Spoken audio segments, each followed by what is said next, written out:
Hey guys, Billy here. I'm a concept artist and illustrator. I wanted to show my face in this video and also show me while I'm working. I hope you guys enjoy that. Big shout out and thank you to everyone who subbed in the last video and left a comment. It was a big subject for me and really enjoy hearing what you guys think. So make sure you throw some comments down below in this one and we can have a general discussion around the topic.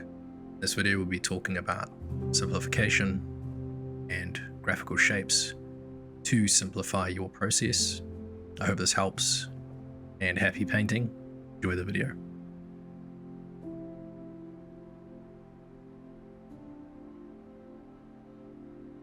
Alright guys, in this one we are just doing a very quick thumbnail sketch, grayscale, and really what I'm trying to think about here is breaking each component down into a value set, which basically allows me to make a fairly complex scene pretty simple, really.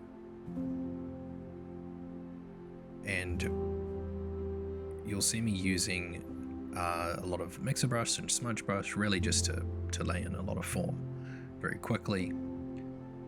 This is a great study for anyone before you either go into finished works or anything like that. This is something that I recommend that you should do daily.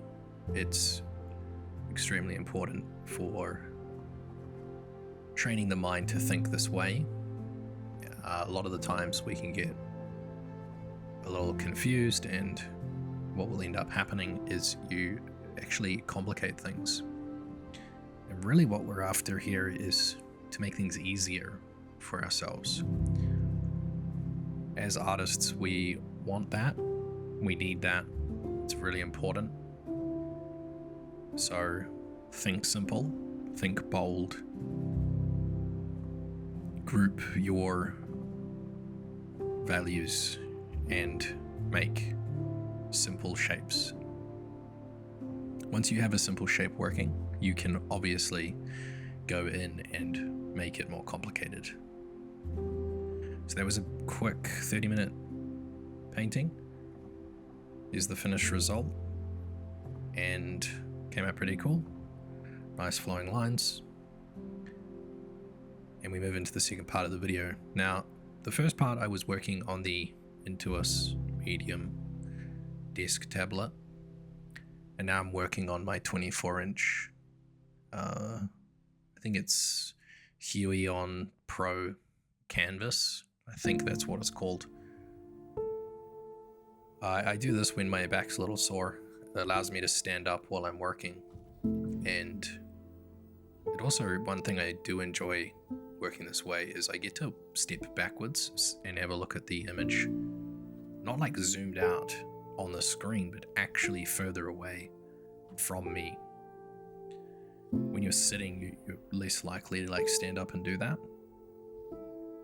So I think it's really helpful to have the ability to stand up and walk backwards. So in this image, it's basically, you'll see what I did at the beginning, very simple forms. I'm using blocked out values to block in my 3 hero components, which is basically the background and the 2 trees. Now that couldn't really get any more simple than that as an initiation into a piece. This process is very efficient, in my opinion, especially for conveying, let's say, a mood piece, conveying how it may feel, the product, the game, the movie, whatever. And it allows you to move forward quite effectively. And you'll see that what I've done there, using a little bit of photos as well to help me get some texture quite quickly into that asset.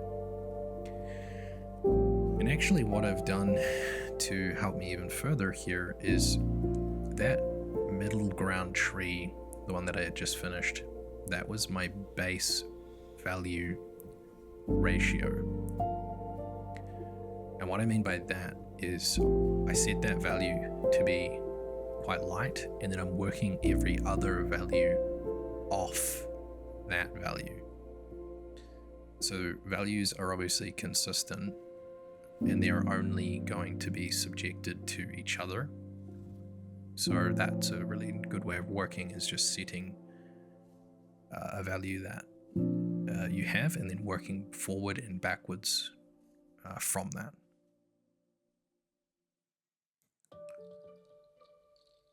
So I've moved my desk down. I'm now sitting.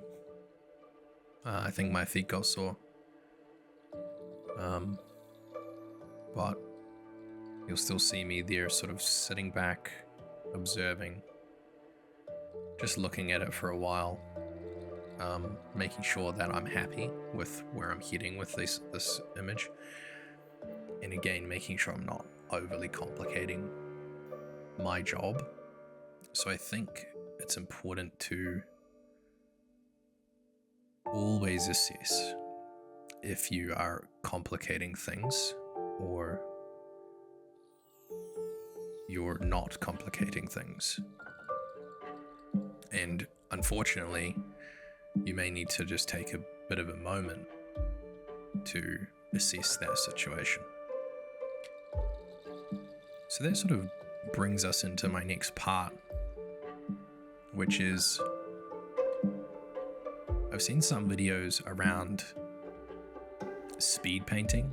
Now, that used to be a thing back in, I would say, most popular, I would say 2015 is probably when it was the most popular.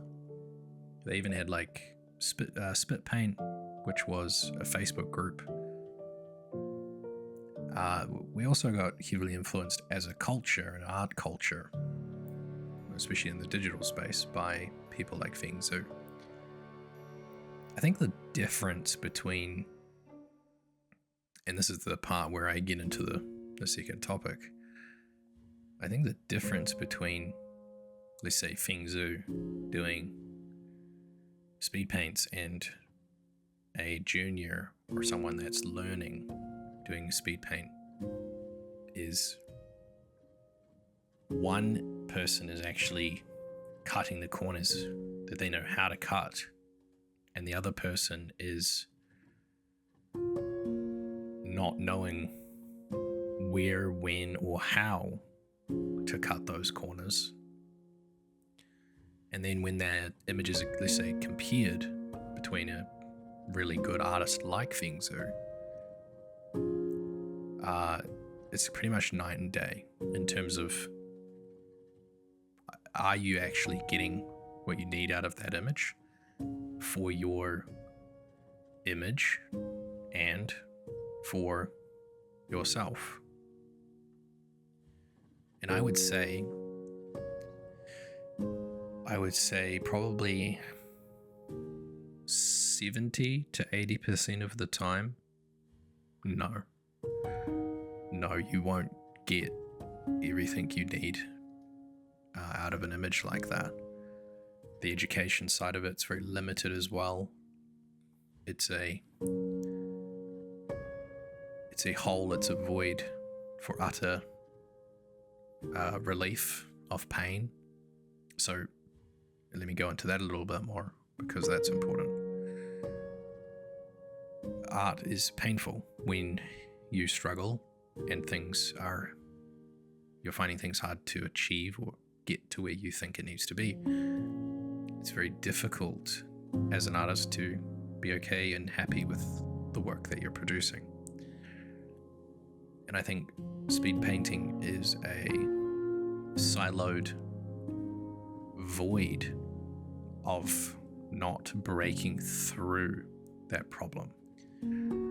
It's like giving an alcoholic nicotine or something, right? It's a similar substance. The addiction is still there, therefore they might abuse that drug also.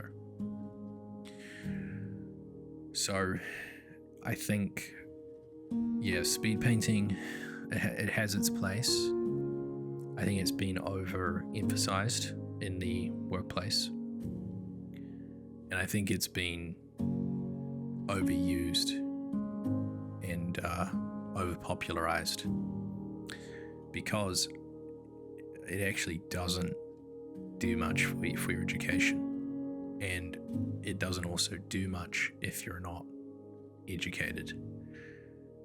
And if you're trying to achieve these images through, let's say, cutting corners that you don't know why you're cutting them, you will run into a heap of problems later down the road. So if that is you, I'm not saying don't do speed paintings. My big advice to the people that are and have been absorbed by that social movement: slow down and reassess. Slow down and create stronger pieces of artwork.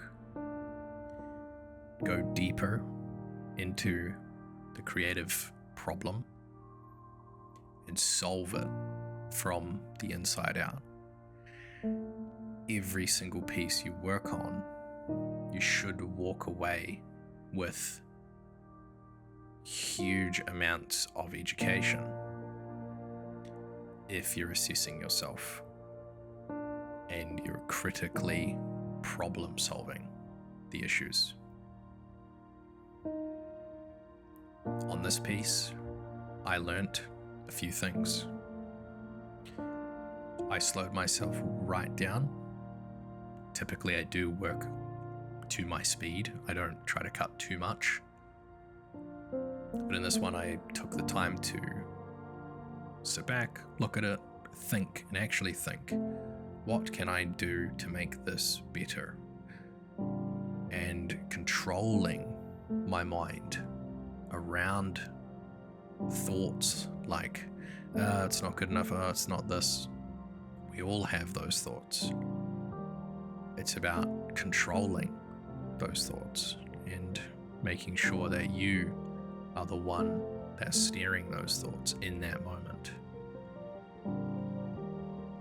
And be patient with that, because when you do that and you can now control it, you start to see. And when you start to see, you start to remove mistakes. You start to increase and improve the work's quality. It's a powerful tool. So I just want to leave you guys with that takeaway on this video. Simplification, graphic read, and slow down. With that being said, guys, I hope you enjoyed watching. It was really fun making these images. Be sure to leave a comment if you want to anything specific or you have some questions. And here is the result of the image I was just working on. Very simple, very graphic. I think it turned out great. And here's also a result of the first image we worked on, just one more time. With that being said, thanks for watching, and I'll see you in the next one. Thanks for watching, guys, and remember, subscribe and like, it helps me out a ton.